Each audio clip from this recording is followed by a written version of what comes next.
movie sucks. Well, starting out with a bang.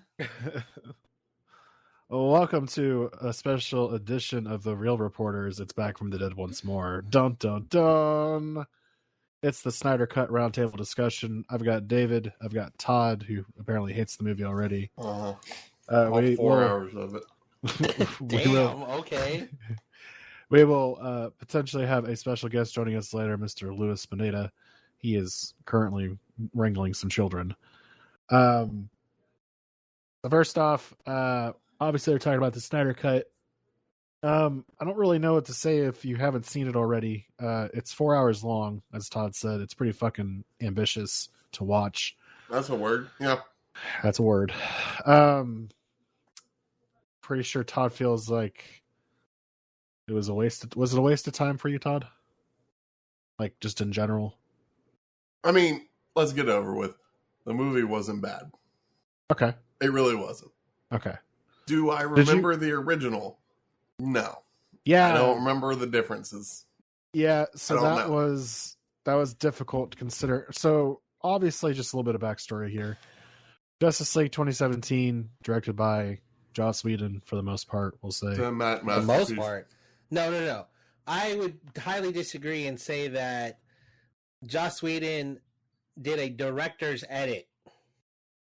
If any. That's what happened. He used the original, or he used the stuff that Zack Snyder. And he did a lot of refilming. Yeah, so there's only 10% of what Justice League 2017 is Zack Snyder. Really? Only 10%. I could see that because, here's my thing. I watched Justice League about a week ago. Watch it. Yeah, I watched the Snyder Cut 2 days ago. Which I have to say, watching it in a 4-hour stretch, I was wiped out the next day. It was it was tough. It's a lot to ask any moviegoer to watch that, and I did appreciate the fact that he cut it up into about 4 sections. So there's technically 6 parts. Or 6 parts. There you go. I remember 4. We were talking about this in our cross chat on Slack, and Justin was mentioning that it's very easy to pick up one piece and then put down another piece. I just opted just to get it over with. I was pretty just determined just to finish it in one sitting. There were many pee breaks, which leads me to believe that if this had been in a theater, I would have been in serious fucking trouble. I'm pretty sure they would have been a part 1 and part 2. Oh, there should have been like an intermission or something, right? If we had this in if we had this in theaters in a perfect world, I would have had at least one intermission. Or it would be split into 2 parts. Or as we split into 2 parts. And also, we'd be able to watch it in the correct aspect ratio. You know what's really funny? So I started watching it on my iPad. I was like, this is great. This looks phenomenal. And I switched over to my laptop because I wanted to take some notes on my iPad. Big fucking mistake. Yeah. So, for those who haven't seen it yet, it's going to be harkening back to the 90s a little bit because it's 4:3 aspect ratio. So there's not widescreen. His whole reasoning for this is because he loves the big square. I'm talking about Zack Snyder. Because he's like, oh, it reminds me of like the IMAX theater aspect ratio, which is not remotely close to a 4:3. Which is cool. If that's what you're trying to do, that's fine. But put it in the damn IMAX ratio. Then we also knew he had to have known from the get-go this was going on HBO Max, right? Like he just had to have known. Yeah. So why on earth would you be like, you know what? People are going to be watching this on their TVs probably. Fuck them. I'm just going to do it in my weird kooky 4:3 aspect ratio. Which I'm saying all this as if I'm supremely annoyed by it. I got used to it about maybe 10 to 15 minutes in. It wasn't like the end of the world. But still, a very strange thing. So Todd, if I were Hello. to tell you that there is another Snyder cut coming, what would you say?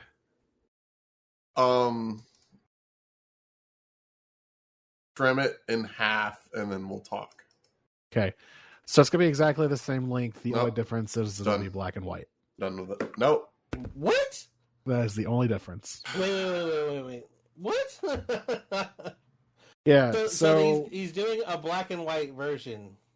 Correct. So it is called fuck.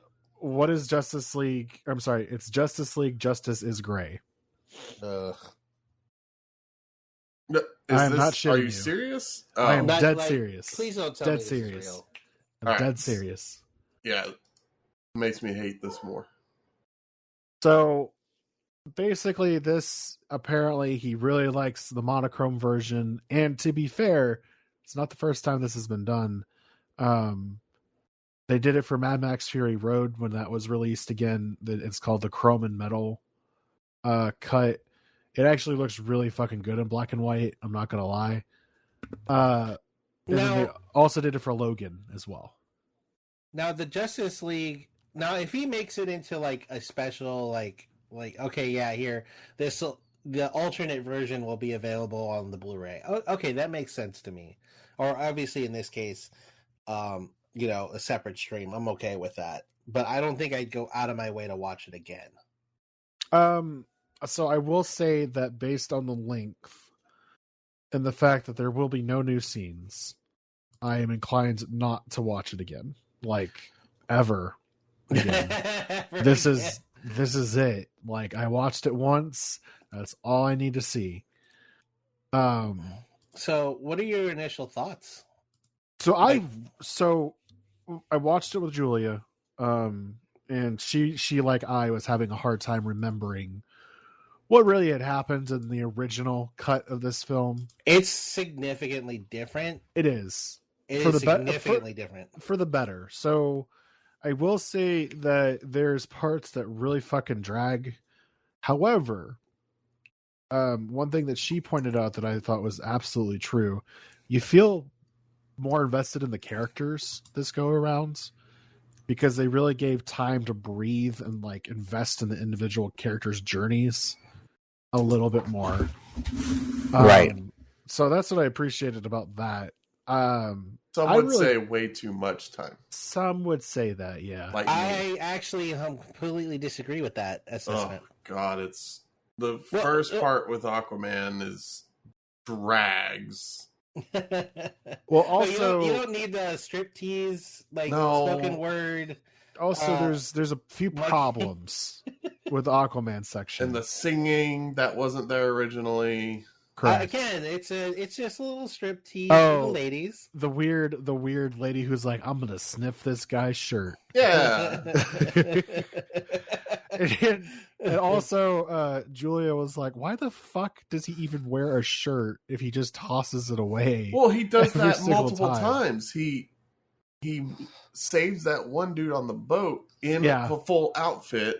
Right. And then throws him in the bar and then takes off the shirt. I was like, you were just swimming in that full outfit. Yeah.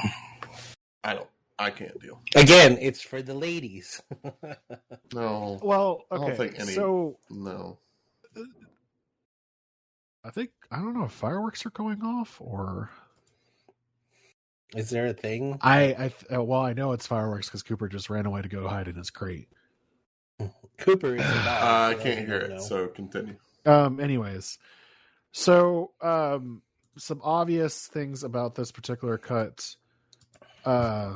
It has been changed. The history as to why this all happens. Basically, Joss Whedon had to step in to direct after Zack Snyder's daughter unfortunately committed suicide, and as a result of that, they brought Joss Whedon on, who apparently rewrote a whole bunch of scenes and Joss Whedon did it. That's really difficult to say. Fucking hell. Yeah, he truly did. The two things I got out of this for sure was apparently Zack Snyder thinks black women can't drive, and also that Wait, are you talking about Flash's girlfriend? Flash's girlfriend and also Cyborg's mother. Oh, Jesus! They both turned away for a second to stare at very handsome young men. Okay, and true, and almost died in one case, and did die in the second. True. Actually, what bothered me the most is that the man needs to stop with slow motion. There was like the long lingering look between Iris West and Barry Allen. There's literally like a 35 to 45% increase in slow motion that is not necessary. For the flash scenes, it makes sense, but then we've got the cyborg scenes where he's playing football. I didn't need that in slow motion. There's just copious amounts. So there's a lot of fan service.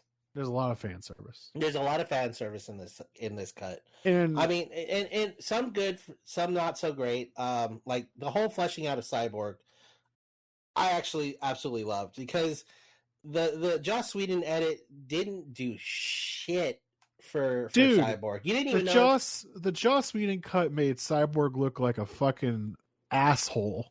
Right. Who just didn't fucking care about anything. Right. You don't know why he's upset. You don't understand the parent dynamic that's a big part of his origin story.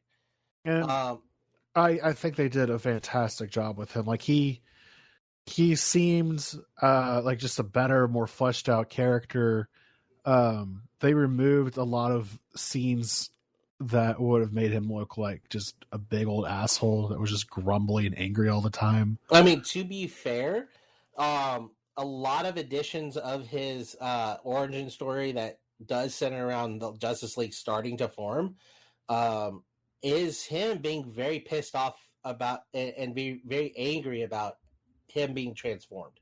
And right. Because a lot of it is simply the fact that, he has a very bad dad complex. Like, his father is more interested in science and alien technology and the dawn of the metahuman, while his son is like, hey, I'm an all-star pro athlete, and I'm also like genius level intellect. You can't get much better than what I am here. Right. And his father's very much, new world, meta everything human. And so obviously Victor Stone, which is the civilian name for Cyborg, he has a lot of those parental issues. So it's understandable because against his own permission, he was dying in a weird desperation that would seem out of character in Victor's eyes. He gets saved by his father using alien technology, and suddenly he's just like anyone going through the loss of a limb or parts of their body or functionality. He's going through a lot of stages of grief, right? And trying to come to terms with this new form, but he doesn't get a lot of time to do it, right? And, if any, and the comic books explore this better. Other versions of him do better at that, but his anger is 100% understandable, at least from my point of view. But it doesn't show the casual viewer of that in the Joss Whedon in the Joss Whedon cut. Like, no, you have no idea why he's pissed off. It's just like, pissed off dude, that's a cyborg. Why is he so angry? That you never know. There's a lot of random ass things in the Whedon cut that make you go like, made me feel like it was like Suicide Squad. It's very disjointed, kind of assembled hastily. Right. Now this movie actually opens up different than the first one did. The first one showed the battle, quote unquote, for the mother boxes. And let's kind of take a step back there just a second too. The essential plot line is the same. Like, if you're going into this thinking, oh, they've dramatically changed how everything happens, yes and no. The mother boxes still play a huge role. Steppenwolf plays a huge role. A bigger role. But more importantly, they also bring in other elements. Spoilers, they bring in Darkseid. That's a huge fucking deal. Yeah. A huge fucking deal. Steppenwolf. You get his motivation. You understand why he's doing what he's doing. Yeah, like he's not he's not just some random disconnected bad guy that no one knows anything about. Like, oh, okay, he's bringing about the end of the world, but I really don't feel any type of anything towards this bad guy. There's a huge reasoning for it, and like I liked that they fleshed out his motivations more. Yes. And also like why we should care about the fucking like mother boxes being like assembled. Like, what does that actually mean? And you get huge tastes of that through different like forward, flashbacks or things that could happen in the future. So what the only disadvantage about this particular cut is that it did drag. Let's be honest here. There's some parts that definitely drag. Other parts, again, as a person that loves DC, I felt were absolutely necessary, considering the fact there was no grand, opera that Marvel did. Because Marvel, what they did it smart. They sat there, they gave big key characters their own origin stories, their own origin movies. You kind of understand them as a character, and then they brought them onto an ensemble cast movie. Right. With DC, they're like, hey, you kind of know who Flash is, maybe. You should know who Batman is. You should know who Spider-Man or Superman is. We're not going to worry about those guys. But here's a character that doesn't get a lot of screen time. Here's Cyborg. And then Wonder Woman, they gave Wonder Woman a lot more time in this one. You got a lot more of Themyscira. The Amazons and Themyscira. Yeah. So here's the thing. You got to remember. This, if we got this movie back in 2017, do you know how much bigger Wonder Woman would have been? Yeah, well, true. So, and also, it's important to note that this was actually originally going to be 3 movies. Right, and I could see why. And I could see how they could have easily made this bigger and badder and more everything, because if you think about it, everything's building. Everything's building up to something big and strong and a climactic battle. So part 1, I could easily see, hey, look, here is an older Batman. He is he's dealing with the aftermath of I keep saying Spider-Man, of Superman's death. And he's desperate to try to formulate a team. You could see the Flash becoming more like, take up a good chunk of that movie. The kind of origins that these characters deserve to be seen on screen could be part 1. Part 2 is them sitting in there, kind of learning each other how to work with each other with a team deep under Stryker's Island. Which, by the way, I absolutely love the fact that they added Stryker's Island to this movie. That wasn't there in the original cut. They just said it was just like underneath the harbor, and that was kind of it. Right. So Stryker's Island, if you don't know, is really big in the DC universe. But that being said, you could see snippets of what could have been, a 3-parter easily. Well, so the weird thing about this now is that we've kind of brought a movie into like an isolated timeline, because there's things in this that don't agree with what came after, if we're going to call it after. And there's also, so Aquaman, for instance, just some big things right off the bat. Aquaman is not king in this yet. He's still, and he wasn't in the original Snyder cut or the Joss Whedon cut. Correct. But by the time Aquaman rolls around, it's a completely different set of events. Like, he becomes king at the end of it. He gets the trident at the end of it. Right. And in this, they're treating him as if he is not part of their world yet. He's not. But what I'm saying is he shouldn't even have the trident. Yeah, no, he got his mother's trident. They explained it in the movie. But at the end of Aquaman, that's still his mom's trident. No, it's not. Whose is it? It's the original, the first king's trident in armor. Oh. Well, okay. The fact I is could that be wrong. It might still be his mother's trident. But I know like the armor itself, like the orange and green armor that he's like super known for. That's Right. actually like the original king or the first king of Atlantis' armor. I want to say the trident as well because it's a different looking trident, but I could be wrong. I'll have to look at it up. Well, all right. So big things are that they have to form a bubble in order to talk with each other. And then also Mira is British in this. I thought it was the same actress. It's the same actress, but she's not British. Ah.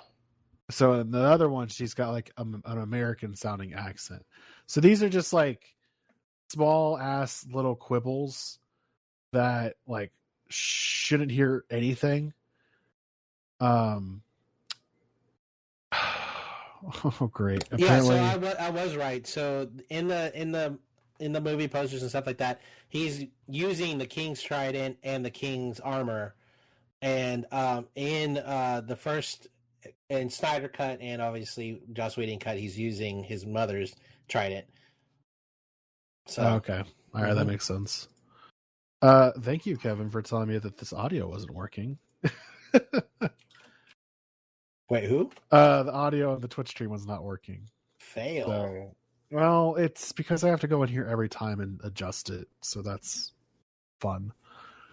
So thank you for 3 viewers who have been watching for 25 minutes without the audio working. Oh, oops. I wasn't even. I'm not even subscribed. No. I'm so sad. I'm the worst. It's also like there's things I'm not going to get into it yet because at the very end there's things teased here that make you go, oh man, I wonder what they're going to do next. And it's a little soul crushing because like it's possible that those things will never happen now. Like what? I mean, do we want to just jump all the way to the end? No, let's not. Let's leave the epilogue. I was about to say, I'm not quite ready to get there yet. Yeah.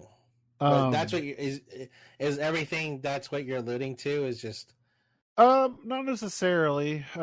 There's certain things that are referenced that tie into the epilogue. But let's just step back a second. Okay. From that. So I wanted to talk overall plot line and things that were changed. There was a big shuffling of things. First off, I would say probably the biggest changes are essentially the climax of the film. And the fact that there's no Russian family randomly there. Right. It actually you actually get to see them completely just show off that these guys are actually insanely powerful. They're not just dressed in fancy looking little suits for no reason, right? Because what you see Cyborg just sit there and just wipe out an entire 2 city blocks with his freaking white noise cannons. Aquaman is so freaking powerful, he decides to launch himself in the middle of the air and change direction, ride some poor which you saw in the movie, but he sits there like the original movie. You see him just completely smash a parademon through a building, slide the poor guy that somehow is still in somewhat of one piece and down onto the ground and slide through the ground and just step off of him. I'm like, first off, what are these parademons made of? Right. Second, how do you go through a building? Yeah, and not be phased? But these guys get punched into a column, and it makes obviously they make a dent, but they're stunned for a couple minutes. Yeah, I mean there's the power dynamic is huge. But I like the fact that it was an all red sky. You really felt like there was something hellish. There's a hellish landscape. Yeah, well, and I mean, so the mother boxes, each one as they increase in power, they explain, hey, they're built once they're all together. They're basically going to make this be Apocalypse, which is the same planet that Death Side is from. Dark Side. Or Dark Side, I apologize. And like I was like, okay, this makes sense. Which I don't think was explained in the original one. It's just like, oh, they come together and bad things happen. Or I want to say it like blows up the world or something kind of like not really that big of a deal. Right. Like this is the bigger thing is the fact that it allows Darkseid to come onto the planet and basically take it over. Right. But here's the thing though. And that's the funny part because I still remember, like I said, I watched the first cut of the movie, recently. And when I saw the cubes come together, I'm like, oh shit! Why hasn't the world ended? And I'm like, oh wait, hold on, let me keep watching. Because I was ready for it. I was like ready for them not to be like put together, but they weren't. Because in the original, they never made it together, did they? Nope, they did not. Because Cyborg and Superman were able to pull. I can't remember if they blew one up or something, but I just remember them getting knocked out and they giggled about it. Right.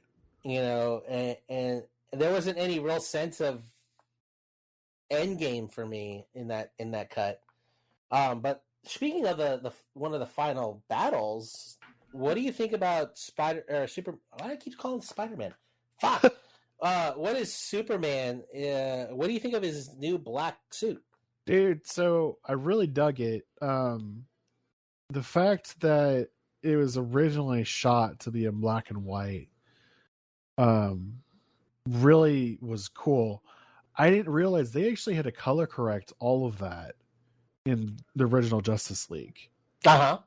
And I was like, Jesus, like that sucks first off. But like this matches the Death of Superman storyline from the comics, if I'm not mistaken. Kinda. The black and white suit, right? Because it's supposed to be like a resurrection suit. So here's the thing. This is where I did actually have a problem with the black suit. I felt like he should have had the black suit on.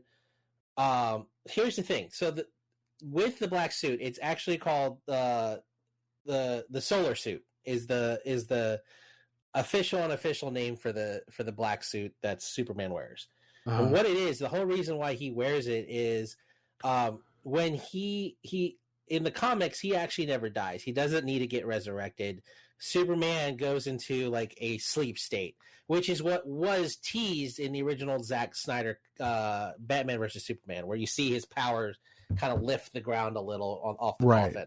Well, the thing is, though, Superman doesn't die. He goes into like a sleep state or a resurrection state, if you will, so that way he can restore his powers and heal and get better. Because according to Kryptonian mythos, he can't die. He under normal means. And because of the yellow sun, he's actually basically immortal. He doesn't age. He doesn't get sick. The normal things that humans have to worry about, that's not even a thought to a Kryptonian. So in the comics, he goes into a sleep state because he basically ran out of energy fighting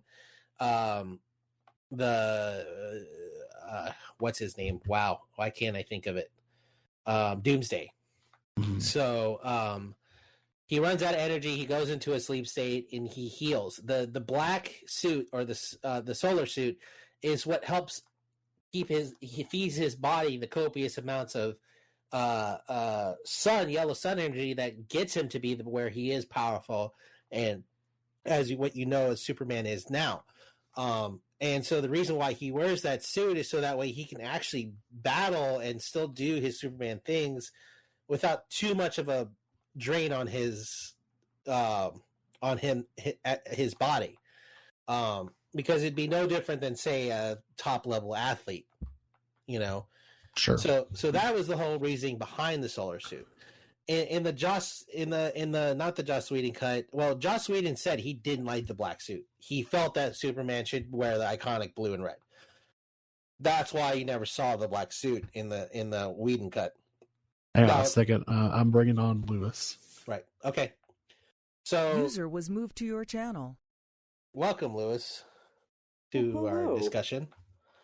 So we're talking about the black suit, and I was saying that with the Snyder cut, this black suit was a nice homage to the resurrection of Superman, but completely unnecessary in his universe, because you see after Superman gets resurrected, he's like at full battle power. He's able to blast his heat vision. He's able to basically react at the speed as fast as the Flash.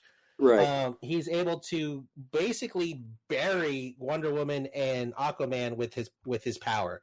So, obviously it's not nearly at the same level of power as he has previously demonstrated before, but it's definitely enough to that you feel like, okay, does he really need a helpful power boost or a resurrection suit like the black suit?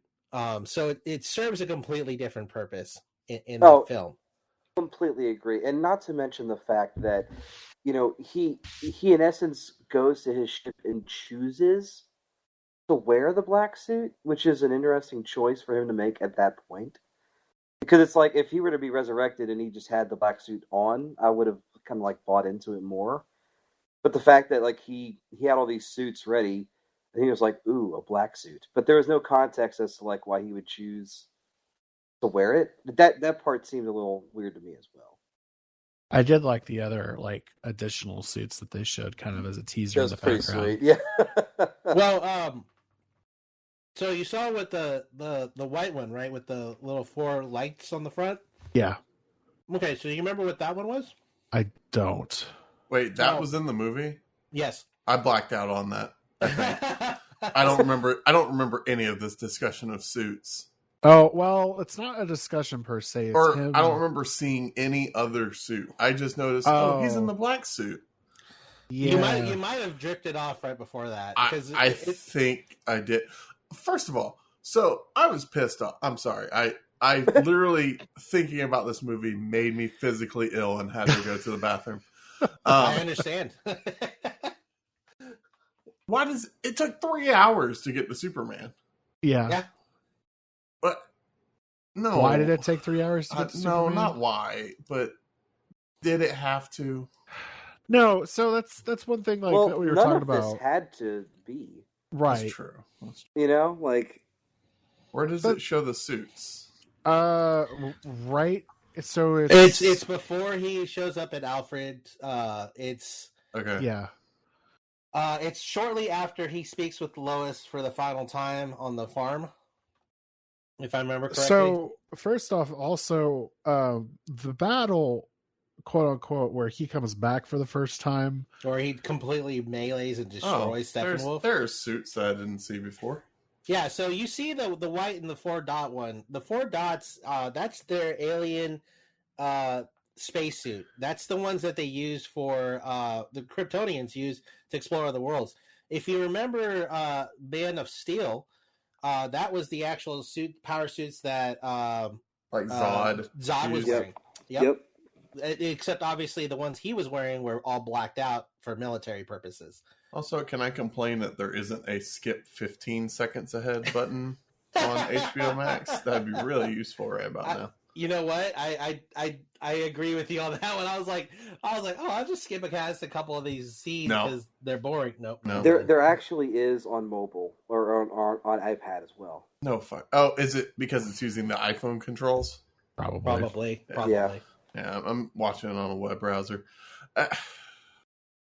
So Todd, I'm kind of curious since Lewis is here now. I kind of want to go back to the beginning just a little bit. And so did you watch Justice League originally? I saw it in theaters.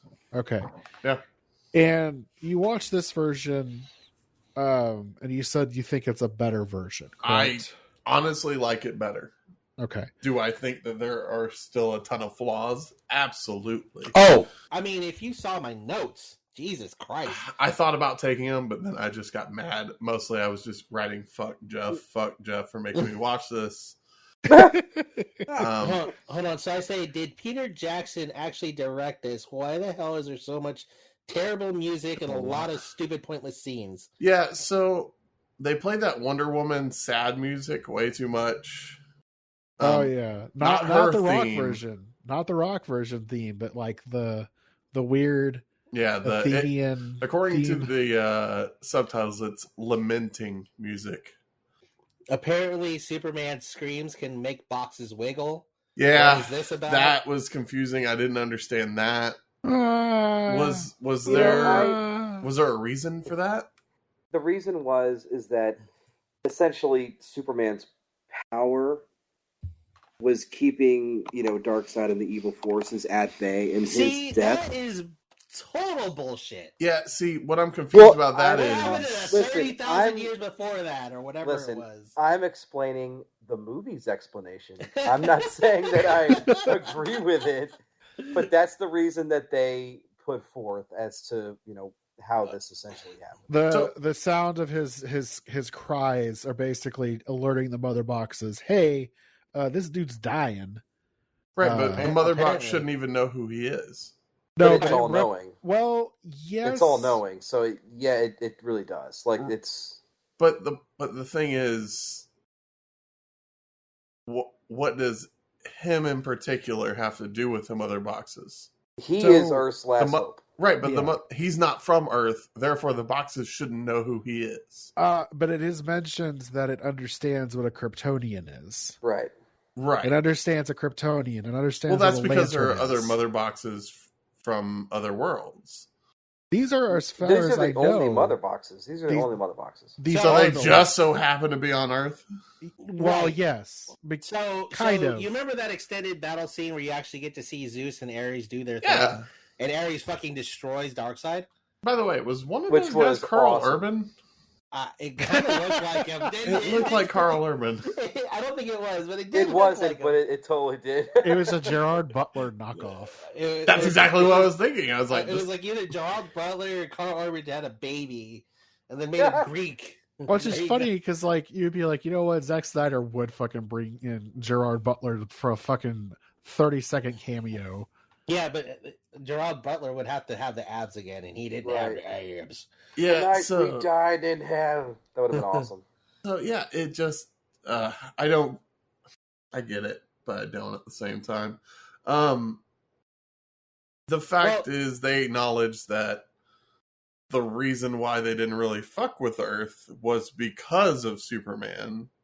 Like they acknowledge that at one point. Like right. I think Steppenwolf says it to whatever that one guy is, not Darkseid, the other guy. Yeah, Assad. Right. He's like, hey, there are no lanterns here, there are no Kryptonians here. So clearly they had Earth on the radar. It was nice to see Desaad. I wasn't expecting to see that. Did I know who Desaad is? Desaad is one of the new gods of Apocalypse. Right. So I remember in the cartoons, like the Justice League cartoons and all those, I remember that old white woman. Yes, Granny Goodness. That's great. Right. Yeah. But in the cartoon, she was like thicker, like fatter. I wouldn't say fatter, just bigger. Thicker. Yeah. And then I didn't remember Desaad, but I remember him acknowledging, hey, there are no Kryptonians here anymore. I don't know if Desaad was in Justice League Unlimited or Justice League. I want to say he should make a couple of brief experience. I know he's definitely more of a protagonist in Young Justice. I watched a bit of that. But Desaad is he's definitely like not as well known as obviously Darkseid. Right. Think of Desaad. Now here's the thing: Desaad is in quite a few of the other movies, like Justice League War, which is what every single Justice League movie I've pit against. That is kind of like my defining what a Justice League movie should be. So if you want to see a really good Justice League movie, it is animated, but to me is by far the best way to do a Justice League movie. I feel like they gave everybody their time to shine, like their moments. Right. but some of them stretched a little bit too far. Like Like the the- Flash was done perfectly. The Flash was done good. They gave Cyborg an actual story. Right. Was And- it a little bit drawn out? Yeah. Now but here's the thing that's with fine. Cyborg. I felt like they put his origin story way later in the movie than I was expecting. Yeah. Also, he does get touched on. It does touch on a couple points that I wasn't expecting. Like so, if you listen to Silas Stone, which is Cyborg's father, Right. he explains the true depth of Cyborg's power, which is never ever explained. Right. And he goes, "Yeah, you know, you are so stupidly smart now that you can literally decide you could become a multi-trillionaire without any issues. No one would ever suspect it or anything." What You was the could- phrase? Like, your power is mostly what you will not do, or something? Not what you Pretty can. much, Right. yeah. It's basically you could do whatever the hell you want. You could get away with it. There would be you don't exist. Like, because you feel like you don't want to exist. Yeah. That's basically what he's saying. It's like more of like, it's not what you can't do. It's what you can. It's more of what you don't do. That's going to define you. It just blows my mind that the first actual, like, Justice League fight is 2 hours into the movie. Yeah. I don't remember how far it was into the original cut, but I want Damn. to say it was like maybe an hour. damn, that's a lot. Maybe. And I think that's probably what, like, hurt it for me. Like, Well- and also my, like, snide cynicism of, you're setting up a whole bunch of movies that aren't going to be made anymore. Well, And that yeah, was because probably that's a the part of it. problem. That's the problem, right? There was no Marvel style recruitment scene at the end of each individual movie where they're like, "Hey, you should join the Avengers at some point." We got Aquaman, Flash, and Cyborg. We had to flesh out kind of who they are. We already know who Wonder Woman was. Superman's dead, so we have to assemble the team, quote unquote. And then they come to the conclusion that, oh shit, we still need Superman. Which is just an interesting thing. The scene where they bring back Superman still gets me a little bit. That fucking listen, I am probably one of the few people that'll admit to this, but anytime I watch Man of Steel, the scene where Papa Kent gets eaten up by the tornado It gets you. still fucking gets me. I mean, that's because What's-His-Face did such a good job. Kevin Costner is Yeah. Yeah. He's Kevin the ultimate Costner. super daddy. I Dude, mean, they chose very well for both fathers in this Yeah. scenario. Who was the other one? It was Russell Crowe. Russell Yeah. Crowe was They chose great for both Well, of them. and this is the problem. Jorah. And I Jorah, don't know if yeah. I've explained this, but Kevin Costner in Man of Steel reminds me so much of my own dad, who's still alive, thank God. But he didn't just die on a reminds planet me. that exploded. So what? He said, your dad didn't die on a planet that exploded." No, he didn't. He had sucked up in a tornado for sure. Tornado. Because then it Tornado. would just been like, I can't fucking watch this movie ever again. God damn it. Tear. But he just because Kevin Costner's kind of like that rugged dude, the rugged father who's gets his hands dirty fixing shit. That's very much my dad. And the same things that Kevin Costner embodies in Man of Steel. Anyways, that picture as it's dunking into the water in Justice League, Yeah. and the fact that they included that, which was in the original Justice League, mind you. Right. That Right. photo was there. Yeah, Right. he had it in his hands in his casket. Yeah. Yeah, Right. And that scene, when that happened, I was like, "Oh fuck, I'm gonna cry here again." The heart, the strings. Question: was the pregnancy test in the first movie? No, No, it was not. it was That not. annoyed me. That annoyed me quite a bit. Oh. Pregnancy test? Yeah. We will Which one? talk Why did about that. We will why talk did it about annoy you? that. Again, it's setting up for movies that won't happen. Wait, now hold on. Now for real, I don't remember the pregnancy Okay. thing. Yeah, whenever was- she gets up out Right. of bed to get her press pass to go to work for the first time, Right. She opens under up her the drawer. pregnancy test or under her badge is a pregnancy test. Right. Huh. I can tell you, it's 2.5 hours into this movie. So funny story. I didn't notice that. Funny subplot here that Snyder actually originally wanted to do. Oh, I know. Yeah, wasn't I? Okay, I know where you're going with this. Apparently, Batman and Lois were supposed to have fallen in love with each other while Superman was dead. While Superman was dead. Excuse me, what? Yes. So that was supposed to have been a thing. That's rude. Okay, but Batman realizes, you know what? The ultimate way to get Superman back is Lois. So he sacrifices his love for her and, helps get Superman back essentially. So that whole thing. Oh, that's not what I thought you were talking about. So here's another thing that he wanted to do as well. I hate this movie already. I hate it more now. Are you talking about the kid? Yeah. Okay. It was not Batman's kid though. No. I know the kid that Lois Lane was pregnant with. That is going. It was supposed to be Superman's kid. Right, but without powers. Without powers. And so he would actually, because of his enhanced strength and better agility, he will become the next Batman.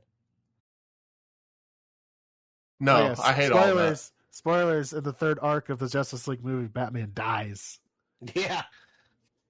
I hate all there's supposed to be 3 movies and Batman was supposed to die. Mm-hmm. Anyways, thanks, Pregnancy Test, for bringing up that conversation.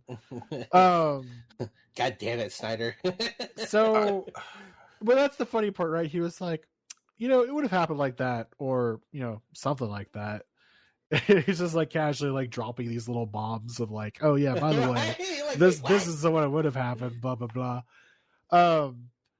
So I did like that there's a lot of things that they did in this that really tightened up the relationship between the characters.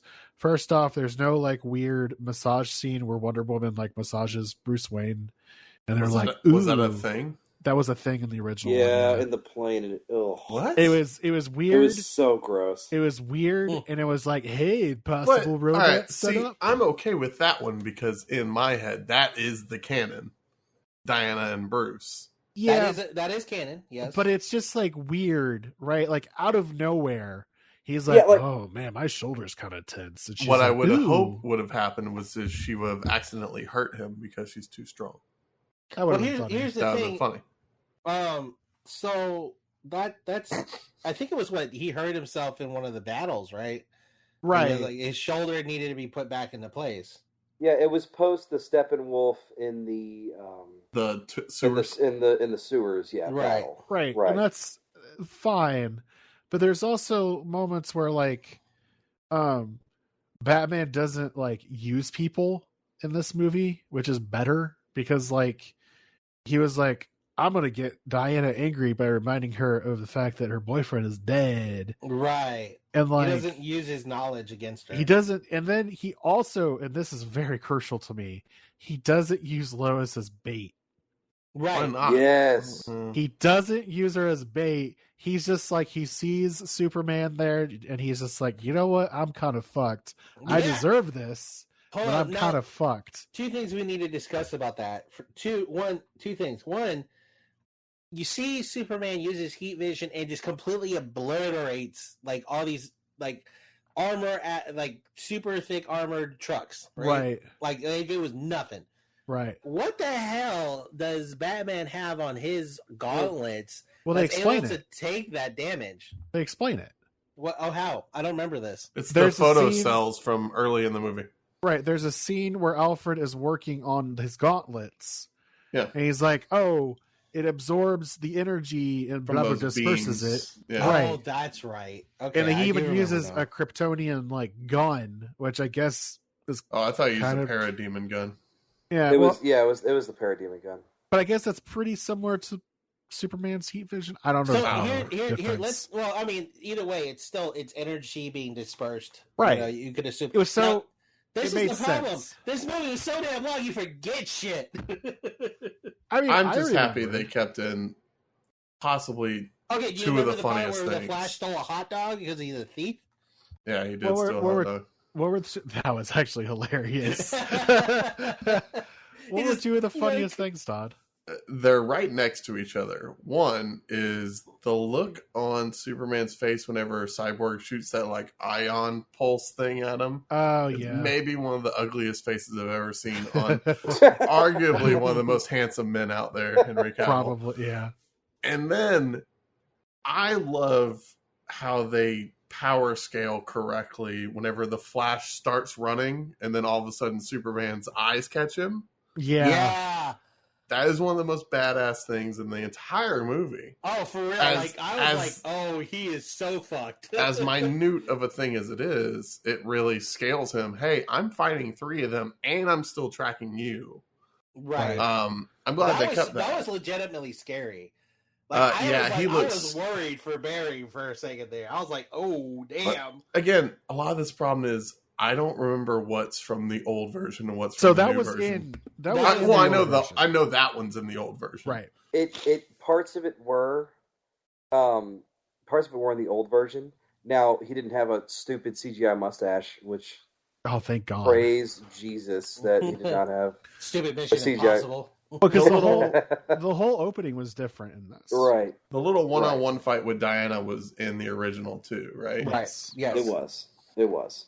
So for the most part, that whole fight, as it plays out, is absolutely in the original. Yeah, but including Batman just standing there looking stupid. Yep.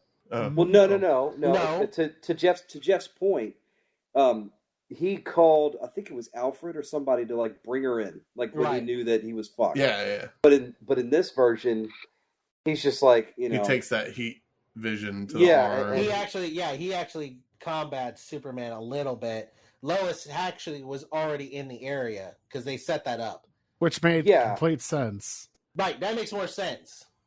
So I was just like, thank God they didn't like fucking use her as bait in this. Right. Yeah. Well, now here's the thing. I didn't get the sense that she was being used as bait. Oh, I didn't 100%. either. I didn't either. 100%. Not the first. The reason why is because you got to remember he's the world's greatest detective. He's got contingencies on contingencies. Right. He knows what could happen, and she was a backup because he is like, oh, who knows? Maybe he won't be in a state where he remembers everything. This woman is the thing that.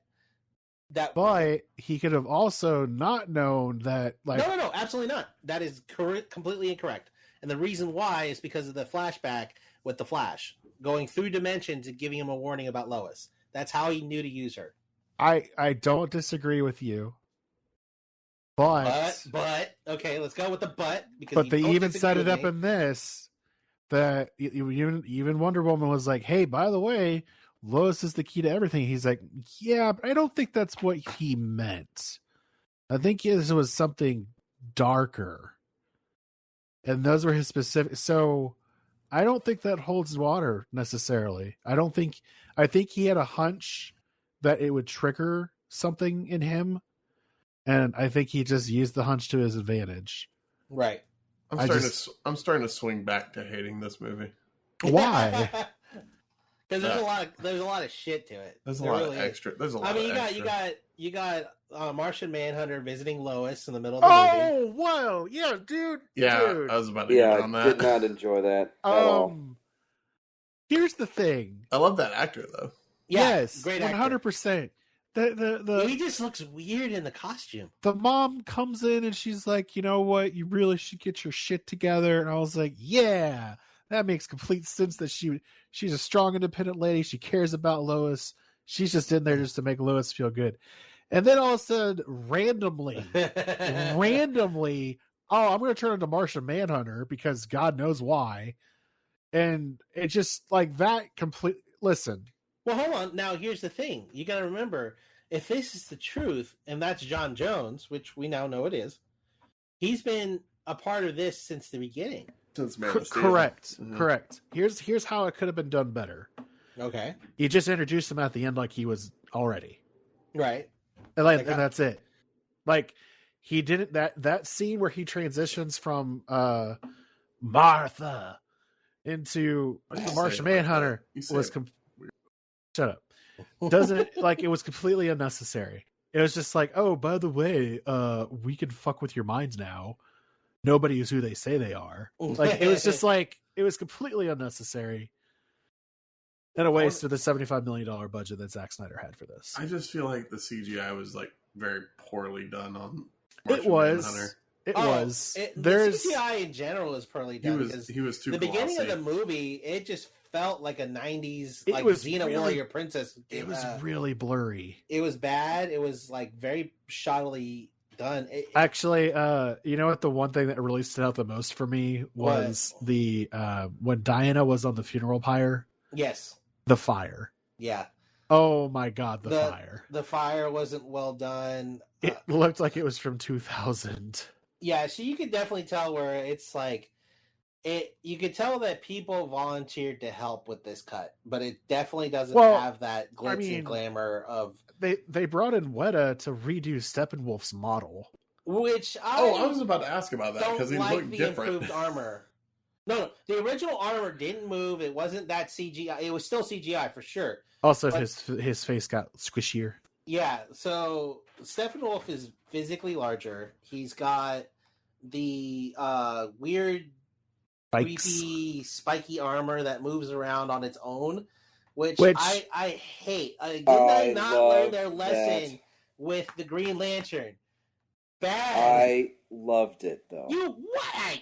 I don't. I preferred the armor. I'm not gonna lie. I like the armor if it did move. If it didn't sit there and try to wiggle its little tentacle at me, I'd be okay. I mean, it's compared to the original, though. I mean, come on, it was a huge improvement. Oh, okay. If you compare it to the original, yes, I will agree that it is an improvement. However, I'm not a big fan of animated suits. Okay. Oh, was it too organic for you? No, it was too damn Green Lantern. That's what it was. It was seeing that. Hold up. Shit. So you want real armor on a 9 foot tall CG character? No, I want non-moving armor. I want it to be like, okay, here is my all weird looking plated armor. I'm cool with that. But the moment it started moving on its own, I got disinterested. I don't know. I thought it was kind of cool. Like it reacted to his emotions and stuff. I thought that was pretty neat. And I enjoyed how when he was in the presence of Darkseid, it just like vanished. Like yeah, like it was no longer menacing. Fuck, I am not armored at all with this dude. Like because it really spoke to the power of Darkseid of like, you know, right? Yeah. If this guy's pissed, I'm fucked. Yeah. No, you definitely felt the power of Darkseid. Did we though? Because he got kind of beat like a little bitch. Well, no, Steppenwolf did. I'm talking about he's talking about the armor, how it reacted to Darkseid. No, Darkseid got beat like a little bitch in the beginning of the movie. Right, and that was with the old gods in the battle. Yeah. Where you actually got to see a battle. You didn't know who the hell they were fighting in the first cut. Okay. Let's talk about that battle just real quick. The anti-life equation. Right. All right. We see that it is like etched into the earth. It's like red. It's lava or fire or whatever, right? Right. With the Omega symbol. Who created that? Because I could have swore it was Steppenwolf who like unleashed it from his like thing, his gauntlet axe thingy. No, so you remember when he was talking to the mother box, he goes into a vision. No, I'm just talking about the very beginning of the movie. Right. That's or the battle, right? Right. No, so what you see is the battle was not connected to the Steppenwolf vision. It was before the battle that they go back to that because it's Wonder Woman who explains the battle. Which, by the way, why the fuck did she just randomly know exactly where a hidden Greek temple was? You know, in the middle of a fucking city. Because she saw it on the TV. Also, how did her high heels survive that drop? Right? Thank you. You hear them click when she hits the That's what ground. you're worried about? Yeah. Really? I want to know who designed those damn shoes because that's fucking impressive. Amazon's, man. Amazon. Not Jeff Bezos. I'm pretty sure they were Louis Vuittons. Not Jeff Bezos, though.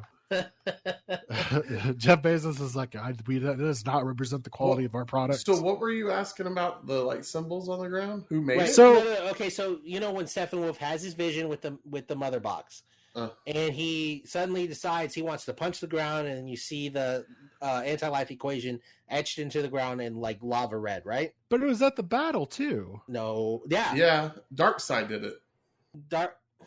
No? Yes, That's I'm why I'm looking right at it. confused. Oh, okay. That's why I'm really confused. Are you talking about that very ornate symbol that was like on the ground that Yes. was like Thor when he transports? Darkseid put that on there. Okay, so that's why I'm extremely confused, because it's been suggested that is the anti-life equation, Or Right, it's part it of is. it. It's part And of that- the like thing. and that's exactly what Darkseid has been looking for, right? I don't think So that's the anti-life equation. I think it is, though. It is, though. That's what Steppenwolf says is the anti-life Because Steppenwolf equation. looks at it and goes, "Oh shit, it's here! It's here! So it's on Earth." Like, he does that whole bit, and that's why Darkseid is like, "Okay, I finally accept that you are doing something right, you little punk." I think I could be entirely wrong. But that No, but you're that doesn't, correct. I'm watching but it that right doesn't now. track. That doesn't track because he doesn't make the decision to go or to follow Steppenwolf to Earth until he finds out that he has So the anti until he finds out that it's on Earth. But why did he unearth it in the battle? Like, he should have known that the That's anti-life why was I'm there. confused. Okay. That's why I'm confused. I'm It's tracking been like- with you now. So here's the thing. So I'm watching it again right now. So here's what happened. So Steppenwolf's vision is him seeing the anti-life equation for the first time himself. The mother box was talking to Steppenwolf, telling him, "Hey, the anti-life equation is here." If you look at the beginning of the battle, where you see Man and God and the Green Lantern fight Darkseid for the first time, there's three. I guess you could say, I'll call them tech priests or whatever. They're praying to the mother boxes, and the mother boxes are actually etching the anti-life equation into the Earth. Oh. Right. So the battle is over. That is literally being waged over what the mother boxes are etching. So the mother box is simply telling Steppenwolf, "Hey, this is where I put this equation." The mother boxes weren't even out of the They were. whatever. Go to. Fucking right at it. I'll tell you exactly where they start doing it. So it starts at 1 hour 1 minute 35 seconds, and you can see the mother box start etching with the priests on there. So you can see the whole thing, and about 1:02 is where the mother boxes are like doing something weird on it. Hang on, we have another guest that is coming on in. But Mr. Nick. So Darkseid slams. User was moved to your channel. Slams into the ground at 1 hour 1 minute 37, which is making those etchings in the ground. The boxes haven't even come out of the ship yet. You're right. I apologize because I see them because like at 1:02 at 1:46, the ship is just now flying down, but that is already etched into the ground. Well, right. So what's really weird is at 1:02 you see the cubes etching, like scanning it, I guess. They're pulling from it. It's not them scanning. I think it's them pulling. Right. So this is why I was confused. So you understand why now. Yeah. Because this sucks and it doesn't explain anything. Well, I missed the last minute of conversation. Okay. What are we talking about? We're trying to figure out in a roundabout way the anti-life equation. Like, Darkseid's whole reason from coming to Earth is because Steppenwolf was like, "Yo, the anti-life equation is here." Yeah, because Darkseid's not even interested in Earth. But he would have seen it at the battle that he was at, like, originally, because it was etched into the Earth then. Now, to be fair, for someone like Darkseid, this is only like one of the hundreds of thousands of planets he's ever been on to conquer. You would think you would remember the one place supposedly you got beat at. All right. Like, so what if he wasn't looking for it at the time? Oh, Right. I mean, but that's his whole thing. No, that's his whole thing now. But at the time, because I did hear you guys. You're right. You're right. Because I did hear you guys talking about like how he got his ass whooped, which he did get his ass fucking beat, but like that was earlier in his conquest. He was conquering. He didn't know what he was looking for. He didn't know there was a anti-life equation. Yeah. And this is probably early in his conquering career, probably. So by the time that we see him with Steppenwolf, he's already, big bad on the throne, right, so and that's when he start to look for I'm the gonna- interlife. I'm gonna say that makes complete sense. That should have been explained. A lot of things should have been explained, sir. No, hey, to be fair, this is still a much more explained version of the Justice League. Yeah, 4-hour goddamn movie. Yeah, they explained a lot. By the way, Zeus's real name is Sergei Constance, and he is a bodybuilder. I mean, yeah, he fucking looks like it. That makes perfect sense. That dude has some guns. A lanky dude being Zeus would not fly. Wait, he was in the original Justice League. Oh yeah, Yeah, that's he was right. in the battle. They were in the battle in the first one. Yeah. Right. What you never saw in the original battle was Him looking like Carl Urban, but jacked. right. Well, no, you see a little bit of that. I You don't see like a remember that. little bit of that. What you don't see is Darkseid. Yeah, which he used to terrify me as a kid. I mean, that guy. No, like I don't He know who does his terrified me in the voice in the movie. cartoons. Wait, so But ignore it's my freaky. ignorance that I'm about to put out, because I might be mixing this with somebody from Marvel. Was Darkseid the one that shot the lasers out of his eyes that always Yes. were Yep, like in that's weird him. 90-degree angles? You Yes, saw that's the the Omega Omega beam in the beams. movie. And You saw I'm the Omega beams in so the movie in glad Atlantis. that they did Yeah, It was that in the Atlantis. movie. Yeah, So- you Yeah, see he it. kills. Again. I think it's in the epilogue. No, it's in No, Atlantis when he's taking the Atlantean mother box. Well, He got- no. It's Oh, wait. when he does like when Cyborg gets a premonition and where he, right like, before they comforts revive Superman? Superman. Yeah. Yeah. That's right. Which, by the That's way, right. that was cool. Yeah, that was cool. You see the doubt that they all start having all of a sudden. Is that in this fucking movie? Oh yeah, my you're God. right. You see it right there. This is It's such at a fucking. 206. This is such a fucking problem to try and find stuff in this movie. 236. Well, I mean, I just saw the 36. movie, so I could give you good rough estimates. Like I just got out of it. 236. No. Yeah. No. Yep. No. Yep. No. Not yet. Wait, hold on. It It's like a depends. second Are, before. are you watching it from HBO now, or are you watching it from other means? HBO Max. other means. Oh, because I saw it in other means, so the time might be a little different. Oh, You know, God. we have HBO Max logins you could have used. Right. Yes, but I can't give up my pirate creed. Oh, I got you. Oh Lord. Oh, yeah, there it is, right there. Huh. Cool. Yeah, it's pretty cool. Yep. The Like Omega beams.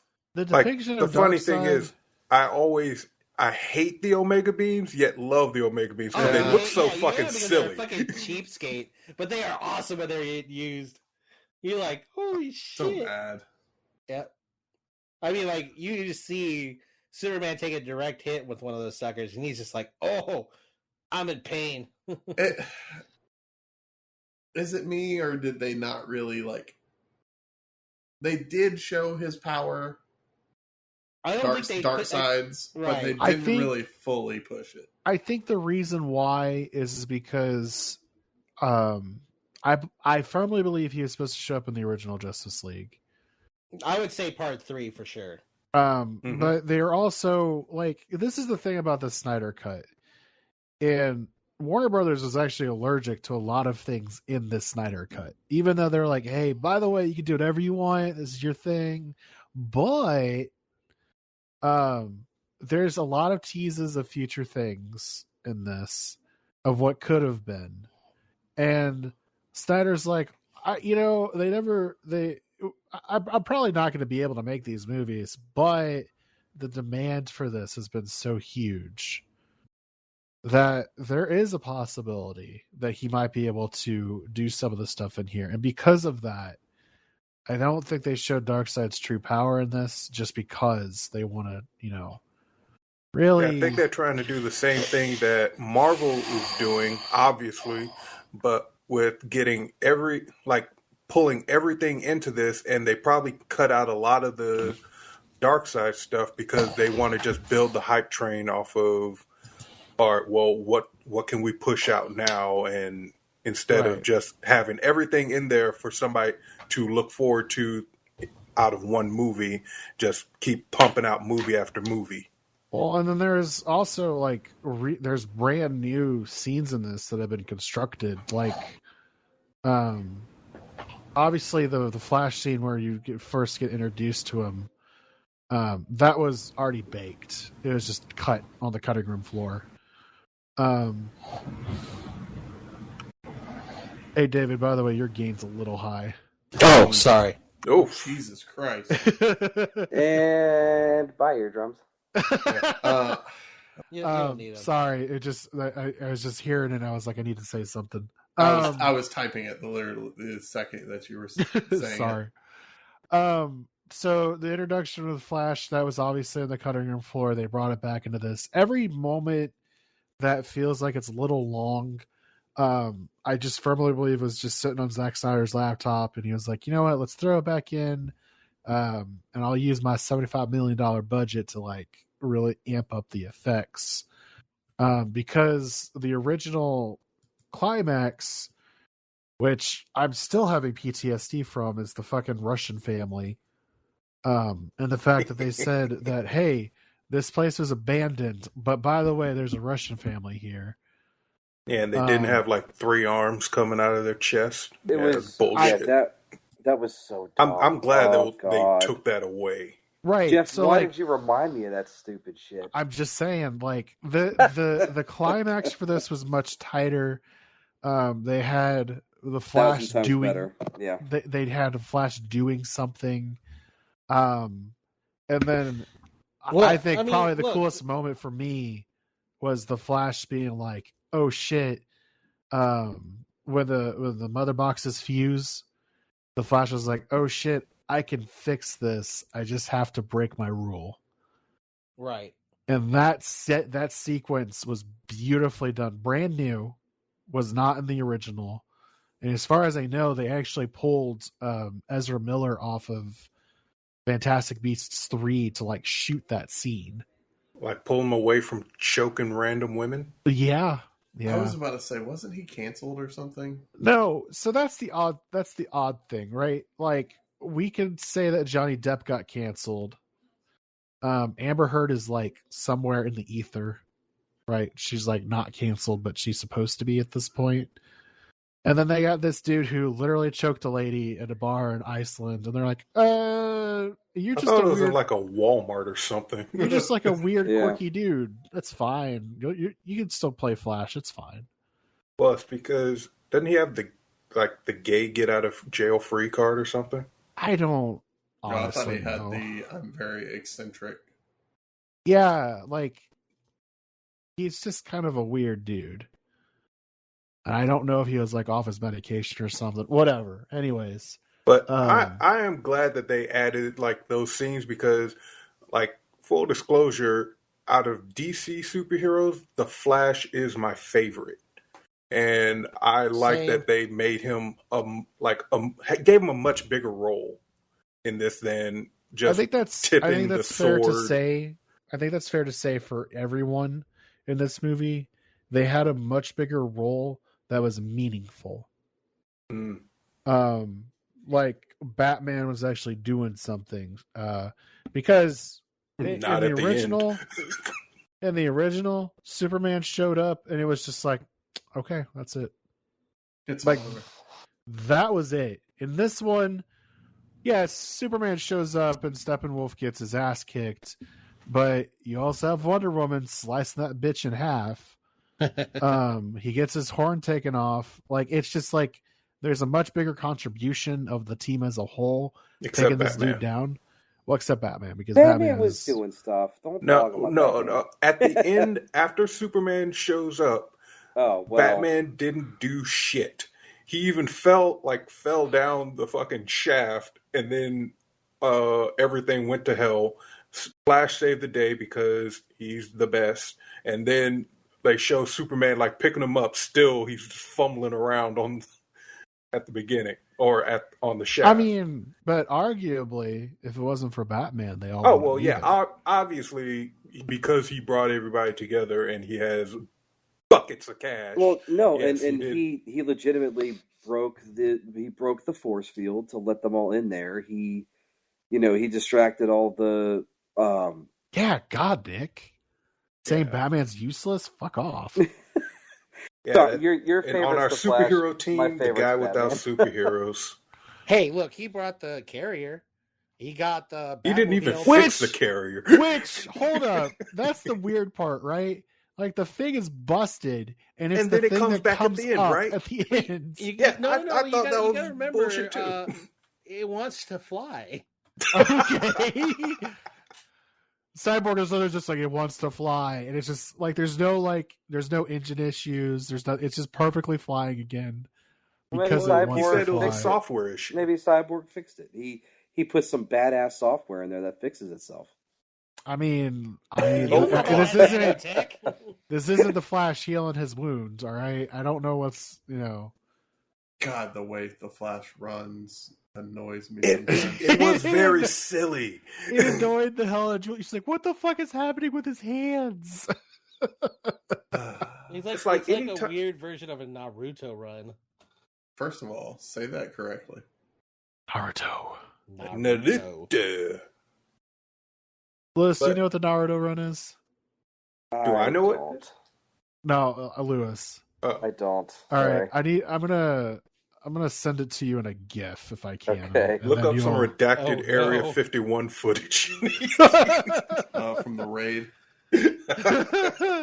Redacted. They can't stop all of us. All three of you. Listen, so all right, I think we agree that overall the film was a better version. Should have been probably trimmed the fuck down at some point. All right, so I'm not going to go watch Justice League to like reanalyze what was changed and what wasn't. But was there so many like pre-Superman revive Lois Lane scenes? No, not in damn, Justice League. They just had to keep like throwing it out there. It was sad. It was depressing. I just got the GIF. Yeah, it's like it wasn't just sad and depressing; it was just boring. Like, okay. I'm tired of like looking at her just moping around and getting cops coffee. I'm gonna say this: the Themyscira scenes at the very beginning bored the fuck out of me. It was dragging ass. Wait, are you kidding me? No, it was dragging ass. No, it was like it was great. I mean, just you felt the power was dragging. I felt the power of them riding their horses and them getting their asses beat. And then the Queen just like staring into the ocean in slow motion. That mascara, and this is going to sound really weird, but I noticed that some of the horses are male. What? Wait, what? Oh, so wait, Nick, wait. So you're saying, Nick, say what you're going to say because it's true. What you're saying is that you were looking at horse peen. Is that what you're trying to say? No, I think what he's trying to say is that males helped the women at the end of the day. What? They wouldn't have got as far if they didn't have a dude help. Oh God. We here at Rantamina do not condone that statement, by the way, even though I said it.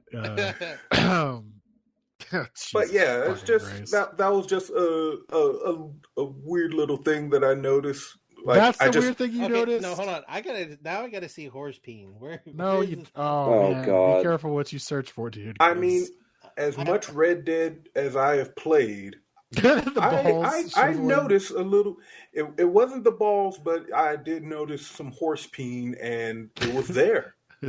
Oh my God. Unless it was just a horse that, had some rather large labia. I don't know.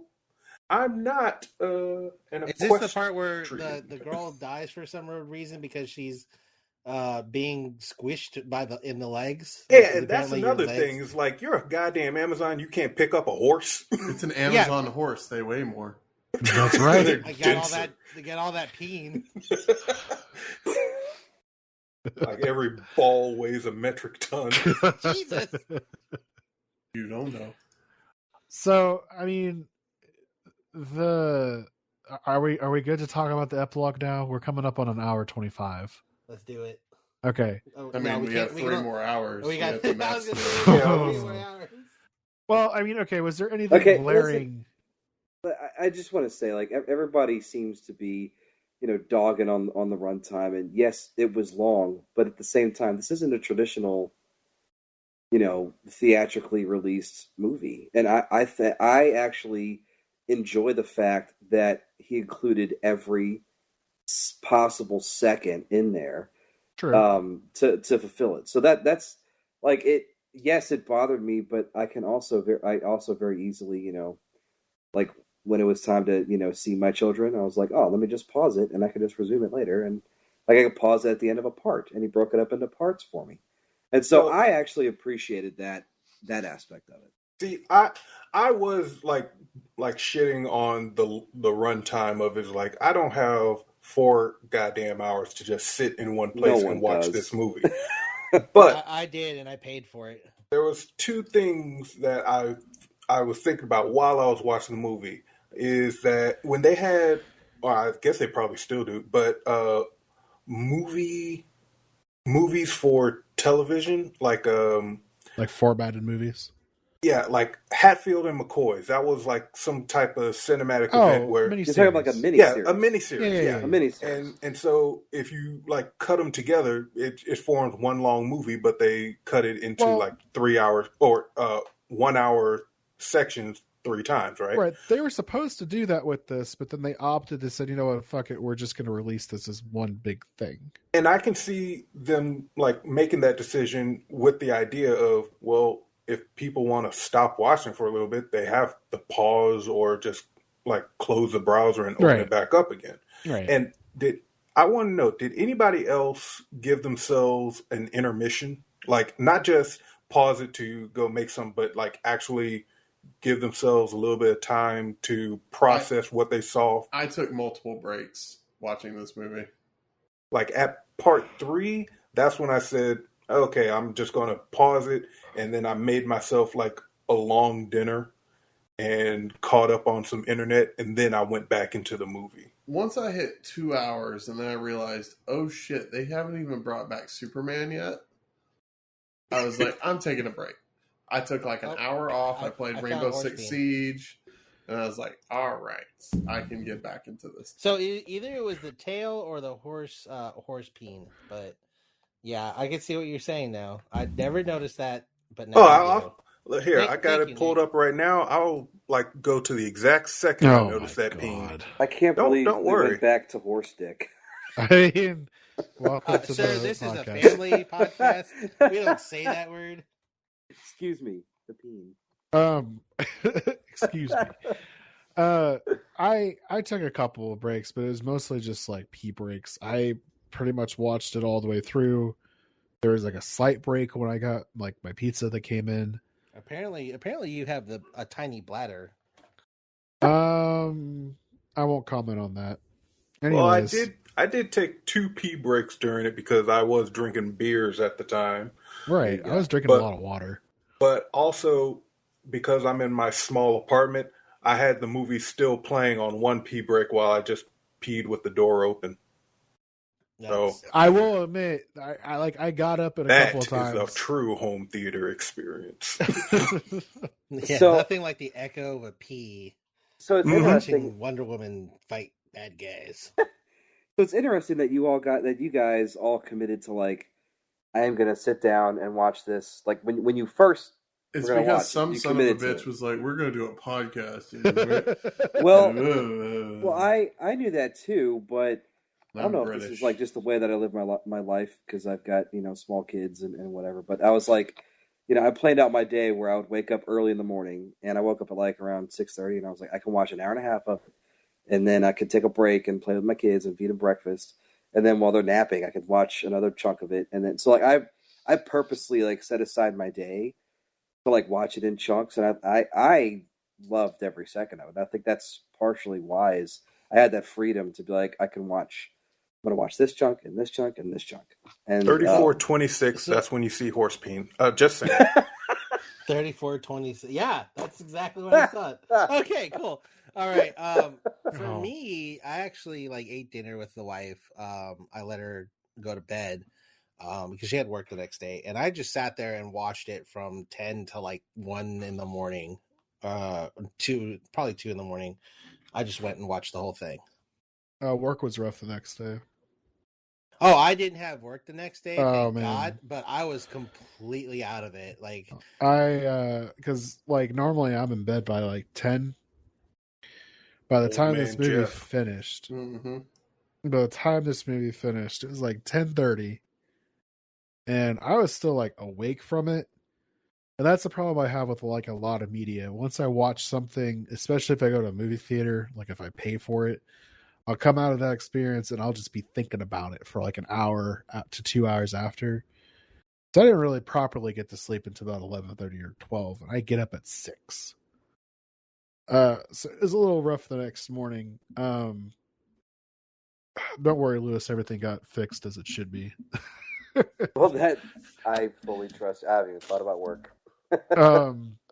Yeah, but I felt like I had to see the movie only because one, it's you guys were going to talk about the movie, and it is a hype event, and I wanted to contribute a little bit into a discussion about it. But also, I have 2 other friend groups that's a few people are super interested in it, and I do like to talk to them about it, but they feel like all they can say if I haven't seen it is, hey, you need to watch the movie. I thought it was a good movie. You should watch the movie. There wasn't, there's not spoilers on this, except I would argue for the epilogue. So let's just dive into that real quick. So the epilogue is actually one of the very few things that they are able to shoot brand new for this movie. It's also 30 minutes.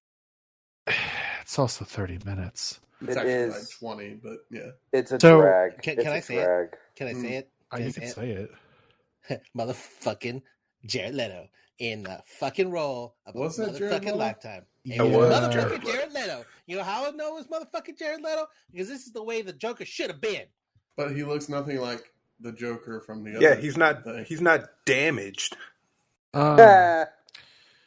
So okay, I'm not gonna fight with David just yet because I have some words about that. Anyways, let's go. Because we're a part of the society. He didn't actually say it. Yeah, they cut that line out. I guess they just put it in the trailer for the memes. Probably. So the epilogue is got a couple of components to it. It actually is partially a couple. My God. The rage from Todd.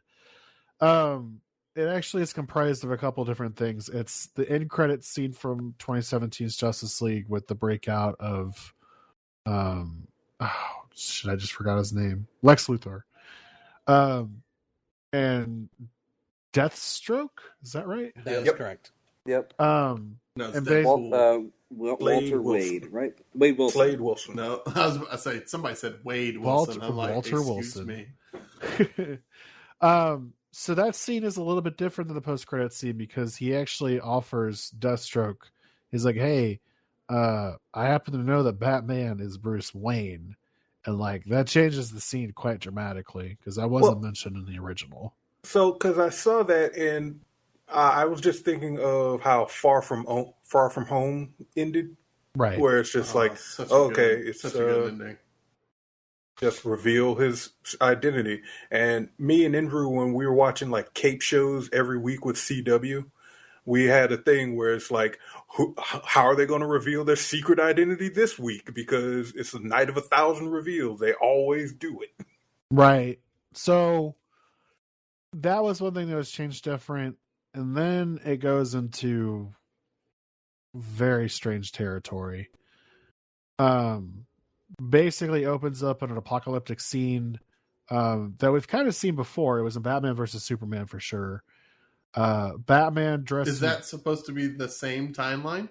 Yes, I think It is. so. Yeah. It's the same alternate timeline. Yeah. So Oh. basically, Batman's wearing his goggles. The same alternate timeline. The same alternate That timeline. hurts my brain to think about. Sorry, I know it doesn't make sense, but it kind of does. No, that doesn't make sense. If you know the lore. The reveal, though, is that he's not alone. He's got Cyborg with him. He's got, interestingly enough, Deathstroke with him. With a just about terrible another- mohawk. He's With also the got, worst mohawk ever. He looks like old man Solid Snake from Metal it's Gear Solid so 4. bad. It's You mean so bad. Mr. Sofia Vergara? Yes. So they got Mira as well. Oh, You know, British, with their little speaking jugs Mira. of water. British Mira, which I can't get over. I was like, thank God they didn't do that in Aquaman. Right, but that's the Her weird little thing. accent. That's the Oh. weird thing for me, though, is that this Right. scene was new. They brought these characters in to shoot it. Did they? And yes, they did. Then why was she like talking like this? Exactly. Because she forgot what her role was. Oh my God, that's terrible. So, and then obviously we get to. Well, she might have been doing that to match the movie because it was like her scenes were. Yeah. You know, Yeah. and it seemed like in the epilogue the accent was worse. Yes. Yep. Like it. So I think she was trying to match. Well, you got to realize when she's out of water, it's the dialect is slightly different. So You shut your fucking Also, mouth. she studied 6 months abroad in the coasts of Ibiza, and she wanted to. I'm going to hurt you for what you did to Arthur. It was like a Cockney accent. It was so weird. It was weird. Anyway, sorry to Um, derail you. Keep going. No, it's fine. And then we get Joker, played by Jared Leto, who is the worst Joker in the universe. And David's wrong because fucking weird. Okay, first off, some context about Jared Leto's Joker, Suicide Squad. Weird fucking dude sends, and this is, I'm talking about real life here, send used condoms to his fellow castmates. Viola Davis, who is a national treasure. All right. So I do know the story, but here's what I want to know: were they actually used, or Yes. were they Yes. shown to look like they were No, used? that So what was you're actually saying is his semen. I was going to say, so they were preloaded and given out. Yes. Did they Interesting. test it? Also to make sent sure? dead bugs to people, and he was like, "Oh, it's because I'm a character actor. Don't you get it?" It's so method. I don't like his Joker for many reasons. I don't know exactly why he was brought in here. His little joke about reaching around, giving Batman a reach around, was just bothersome to me. Because that just implies that it's very sexual for the Joker, their relationship, and I just didn't care for it. Have you seen the show Have Harley you- Quinn? Have you ever not seen a Batman movie or show or anything to do with the Joker ever? Sure, but he's not like, "Hey, I'm going to give you a handy, Batman." Have you seen Harley Quinn show? I'm gonna give you an old fashioned. Here we go. I have not seen. Are you talking about the animated Harley Quinn Yeah. show? No, I have not seen it. It's actually pretty good. I like it. I mean, do too. Yeah, but the whole point of this epilogue is to show. Okay, here's the problem. You're trying to bring about the Joker from the kids' animated TV show Warner Brothers did with the animated Batman series. Me, Mark no. Hamill. And with Mark Hamill, the best Joker ever. And you're adding this weird kitty crap. You don't understand that the Joker isn't trying to give Batman a hand job, and it's to fuck with him. Okay, Just a joke. I don't think Just that's a joke, true. bro. I don't think that's true. I think he legitimately was like, "I'm going to give you a hand job at some point." Well, I think he was saying he No. has given him a hand job before. I mean, Ben Affleck's face underneath the cowl is just like, the fuck? And I think it is mostly to fuck with him because the act of a reach around means that Batman is a bottom. Which would never do. Which would just never do. Not only that, but you also have to figure out how he's going to take down his armored underwear. Oh my god, we're not getting into this. All right, so Yeah, Todd, spin up that Batman Joker fanfic. Listen, I do think in their exchange, though, was my favorite line of really all of Batfleck was when he said something that I was like, oh, that would so be what Batman would say. When he was like, and make no mistake, I will fucking kill you. To the Joker. Mm-hmm. That I was like, that is such an earned line. That was pretty great. I will, from the years of all the animated series and all the fucked up shit that the Joker did to Batman and killed Jason Todd, and which is confirmed now in this. Which is confirmed because he sent a boy to do a man's job.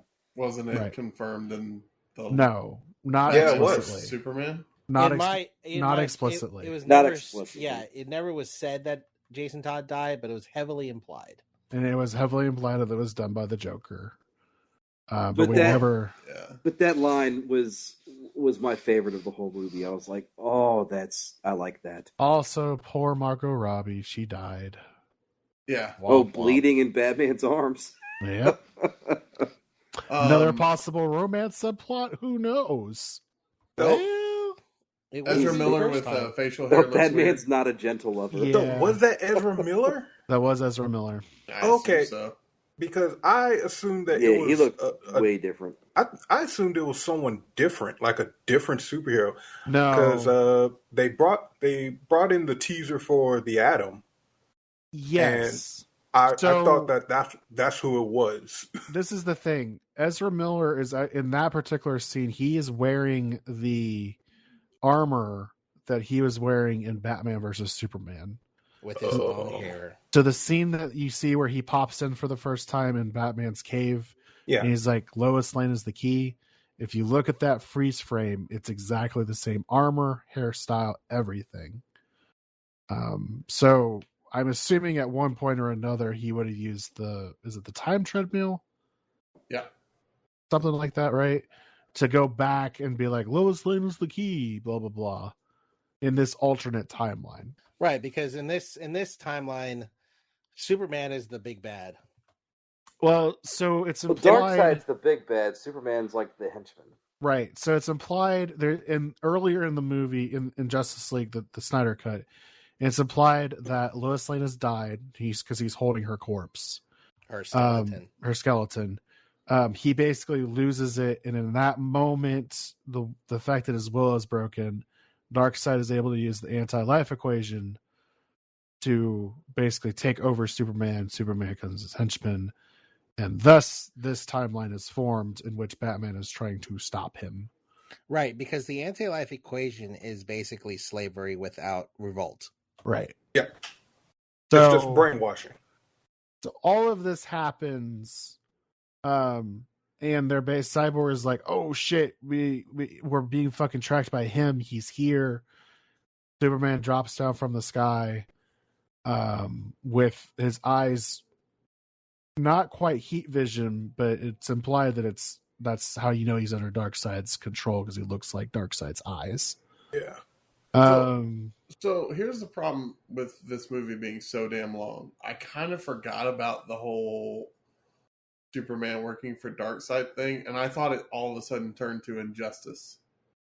Yeah. That's what I'm thinking too. Because the armor that Flash is wearing looks like the armor that they were wearing in Injustice 2. Right, so it's kind of weird, right? It all kind of like bleeds together because they're borrowing from very similar storylines. Because in Injustice, if I'm not mistaken, Joker kills Lois Lane, right? Or Joker tricks Superman into killing Lois Lane. One of the two. That one, I think, right? Yeah. Oh yeah, because Joker tricks Lois Lane. Tricks Superman into killing by him thinking that Lois was Doomsday, so he takes Lois up into space and kills her, but then realizes, oh shit, whatever Joker put in him wore off, and then he's like, I'm coming after Joker now. And then Batman says, once don't he breaks do his that. no kill thing, it's all over for everybody, apparently. Right. So like that similar concept, and I think this isn't the first time this storyline has been done, if I'm not mistaken, is that Superman eventually just, anytime Lois Lane has died, he just loses all of his kind of creed, essentially, and just does bad things, which is why Bruce Wayne always has a contingency plan for everything. Well, I mean, it's not just that Superman stops, I guess, being Superman. He just stops believing in the system because you can't blame him either. You got to think, hey, I'm fighting for all these years. Nothing has changed. And now the most important part of my life has died and I failed to protect her. Why are we keeping these assholes alive? Why are we allowing this to continue on when we have the power to change that? Right. And we can kill all these people or end their lives or stop them from being able to fight, to do what they do with the powers that we have. And that's basically what injustice is a morality discussion. So after that dream, he wakes up. It's a Batman dream, just like in the previous movies. Right. A nightmare spelled KN. Jeez. Yep. All right. He hears like a sonic boom or something, which we assumed was Batman or Superman, right? Yeah. He steps out on his fancy porch, and it's Martian Manhunter. They talk for a bit. I don't even remember what they said, to be honest with you. It was just basically John Jones saying, "Hey, Darkseid's coming back." No, well, not only that, but he wants to help fight alongside. Yeah, like them I want in on the team. Yeah. So I have a stake in this world. And funny story. I will too.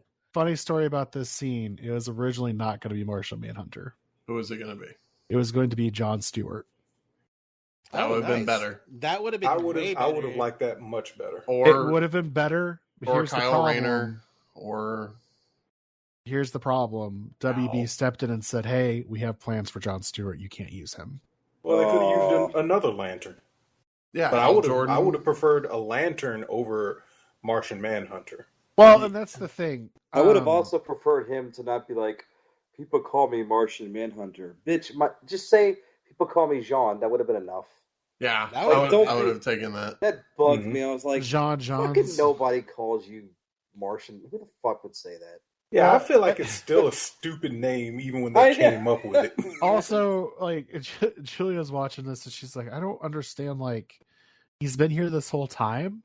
I was like, yeah, he's been hiding in plain sight, and blah, blah, blah, because he's the last Martian, and she's like, but... He's not the last Martian. Yeah, but it's also the exact same to be the argument for Wonder Woman, like, being around in so many injustices, and then, oh, no, I was there in World War One. I was heartbroken. World War II? I was heartbroken. I couldn't help it, but she's there in 1984. I hate this movie. I swung back to hating this movie. Well, it's just the problem is that if they had ended it where they originally had ended it, with no epilogue, I would have been much happier. Now, I'm not saying the epilogue is bad. I think it's kind of cool that they're doing stuff, but the problem to me is that it's just setting up an expectation that something is going to be happening down the pipeline that, let's be honest, it's probably not going to at this point. It definitely is not. Warner Brothers screwed this so bad, but they can't come back from it. Well, now let's say Warner Brother has never been able to pull off any real good movie, period, about the DC universe. I would disagree.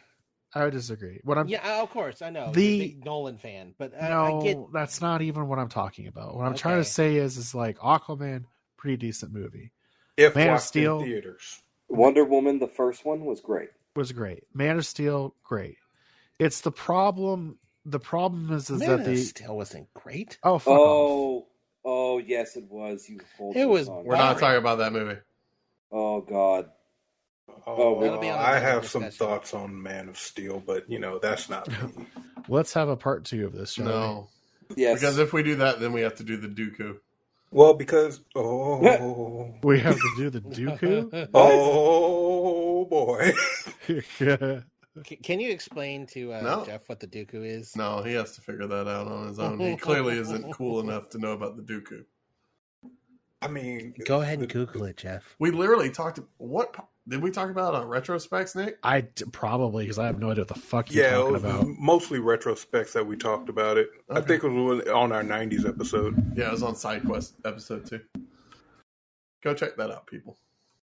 But the Dooku is a whole other criminal thing that DC has done. Yeah, let's just say it's something that's really trying to ape Marvel's success. Another run of it. Yeah. Okay, because anytime I type in the Dooku, it just pulls up Count Dooku. Yeah, it's because you're spelling it wrong. How should I spell it? DUCU. Oh, the DC Cinematic Universe? Mm-mm. The Dark Universe? There you go. The Dark Now Universe Cinematic Universe. There you go. Oh. That got... Are you talking about the Universal one? Yeah, the WB one. The fucking DC one. You don't remember this big thing they were doing? The Dooku? Well, okay. Are we talking about the Mummy? Yeah, I mean, that's part of it, yeah. Mm-hmm. Yeah. Oh, well, okay. You know, the huge stepping off point that they were going to launch this massive flagship. Right, but then the Mummy bombed. Right. And that's that. Like, Right. I don't... What else is there to talk about? That's the point. That's that what he's that saying. was kind of the joke. I was saying that we're an equally successful thing to the DC universe. No, the Dark Universe. God, stop! Because someone at DC is listening to to Rant On, and then they're going to say, "Oh, well, if that's the case, then we need to release a blah blah blah cut of the Mummy." Oh, yeah, we should do You know what? that. It's funny. I was getting my haircut today. I had never seen the Mummy, like the newest one, right? Neither have I. Neither had anybody else. I was watching, it was actually on like the cable TV thing instead of sports at this haircut place I was at. Uh-huh. And I was like, this actually doesn't look that bad. Uh-huh. I mean, Geoff, that movie only made like $33 million. $33 million. Tom Cruise is like, I'm just gonna go cry in my house now. He's like, I can't pay my mortgage. Yeah, I know of the universe that you're talking about because like there was supposed to be a second movie, and then the Mummy did so poorly they pulled out of it. It was going to be all the monsters. It was going to be Invisible Man. It was going to be the Invisible Man movie that came out last year or the year before was supposed to be part of it. And then the last second they're like, no, let's not. I mean, I'll tell you. How does that pertain to DC though? Like the Universal. It's all Universal and Warner Brothers. It's the fact that they want to do cinematic universe. Oh, and they suck at it. But they don't want to put the proper effort and planning into it. Right. Except for the fact that they do such a damn good job on the DCAU. Yes. Yeah. I was going to 100%. Like, that's the frustrating thing. Like, Marvel... Yeah, it's magical. Marvel's animated series is nothing. You watch your mouth. Nothing compared to DC. DC. No, they've made some good Spider-Man shows. Okay. But not movies. All right. Batman the Animated Series. Batman Beyond. See, you should listen to Retrospects. We went over all these. Justice League Unlimited was still good. Yeah. Yes. We went over all these, yeah. We love all those, but again, Marvel made a couple that were okay. Like I said, no, I'm not saying all like the Spider-Man shows have a been broken pretty clock decent. Doesn't like hit twice. Exactly. I'm just saying it's like when compared, DC does better animated shows and movies better than Marvel does animated shows and movies, but Marvel does better cinematic movies a lot better than DC. Yeah. Okay, I'll tell you exactly where the Mummy failed. The part no where Brendan Fraser. The part where they made it. The part where they brought in Alex Kurtzman and Roberto Orci, the people that wrote Star Trek. That movie was good, though. Star Trek, the movie? Okay. The J.J. Abrams one? The super lens flare movie? I love it. The movie was good. But there's too much lens flare. Would you say the plot was good? I don't remember the plot. Exactly. Yeah, but I don't remember the plot of Justice League, and I just watched it. I just watched 4 hours of it. You remember the general idea. Superman OP. That's all I Well, know. I mean, the general idea of Star Trek is they go in space, hijinks ensue. Yeah. And there's always gratuitous. Oh wait, we're talking about Star Trek 1. Let me see. James T. Kirk was a rebel of a kid, but he had like family lineage in Starfleet. So Pike, in order to get him out of trouble, got him into Starfleet. He somehow Nepotism. and then somehow became a captain. Also, Thor was in it, and also Cameron from House was in it. Yeah, it was the origin of the Enterprise. They kind of had to make that movie. I got that movie down. I'm proud of myself. I mean, sure. Oh, and Zoe Saldana. Except for the remaining 85% of the movie that you're missing. But sure, yeah. Spock did the Kobayashi Maru thing. Cool. And then the Asian guy pulled out a this is the problem. future sword. Carl Urban was there. This is the problem is that you're probably literally reenacting the fucking writing room of Star Trek. They're literally like writing up the Stormers like, God damn, this is genius. The Kobayashi Maru move? Yes! First of all, say it correctly. First off, I don't care. Kobayashi Maru, that's what he said. I think there was a Marina in there. Marina. Someone who's frothing at the mouth on how bad Star Trek was doesn't care. Yeah, he was frothing. He was doing something. Do you know the one cinematic universe that I want to actually continue? Transformers. If you say Top Gun Maverick, I want that fucking movie in my theater right now. You know what movie I want more than that? What? Morbius. No. I want that so fucking bad. No. I want the new Blade. I'm going to kick you out of this podcast. Well, this podcast is over. I'm such a card. That's one way to put it, I guess. Wrap up this show before I go cry. Before you go cry. I hate this movie. This movie was great. I have the complete opposite. I feel good about this movie. Lewis, did you hear that they're coming out with another Snyder Cut?